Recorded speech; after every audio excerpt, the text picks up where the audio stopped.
డాకు మహారాజ్ మూవీతో ఈ ఏడాది హిట్ కొట్టాడు బాబీ. అయితే చిరంజీవితో తీసిన వాల్తేరు వీరయ్య 250 కోట్లకు పైగా గ్రాస్ రాబట్టింది. ఇక డాకు మహారాజ్ మూవీ కలెక్షన్స్ అయితే 150 కోట్ల రేంజ్లోనే ఉన్నట్టు సమాచారం.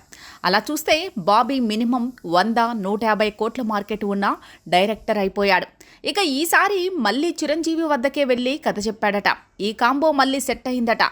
ఆ మూవీ కోసం కోనా వెంకట్ పనిచేస్తున్నాడట. ఈ మేరకు కోనా వెంకట్ చెప్పిన విషయాలు ఇప్పుడు వైరల్ అవుతున్నాయి.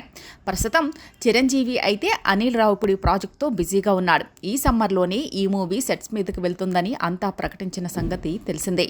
ఈ ఏడాదిలోనే షూటింగ్ పూర్తి, వచ్చే సంక్రాంతికి మళ్ళీ బరిలోకి దిగబోతున్నారు.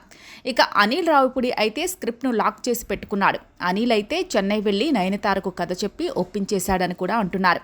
మొత్తానికి హీరోయిన్ ఎవరు అన్నది ఇక త్వరలోనే రివీల్ చేయబోతున్నారు. అనిల్ రావుపుడితో మూవీ కంప్లీట్ అయితే ఇక శ్రీకాంత్ ఓదెలా ప్రాజెక్టు మీద చిరంజీవి ఫోకస్ పెట్టాల్సి ఉంటుంది. అయితే బాబీతో సినిమా ఈ గ్యాప్ లో ఉంటుందా, ఓదెలా మూవీ తర్వాత ఉంటుందా అనేది చూడాలి.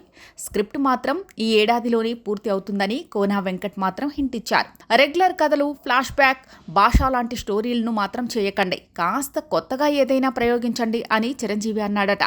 చిరు నుంచి ఆడియన్స్ ఏం కోరుకుంటారో దాంతో పాటే కొత్తగా ఉండేలా కథను, స్క్రిప్ట్ని తయారు చేసే పనిలో కోనా వెంకట్ పడ్డారు. మళ్ళీ చిరు బాబీ కాంబో మూవీకి స్క్రీన్ ప్లే రాస్తున్నాను అని కోనా వెంకట్ చెప్పిన మాటలు ఇప్పుడు వైరల్ అవుతున్నాయి. బాబీ ఈసారి మాత్రం మళ్ళీ వాల్తేరు వీరయ్య కలెక్షన్ని బీట్ చేయాల్సి ఉంటుంది.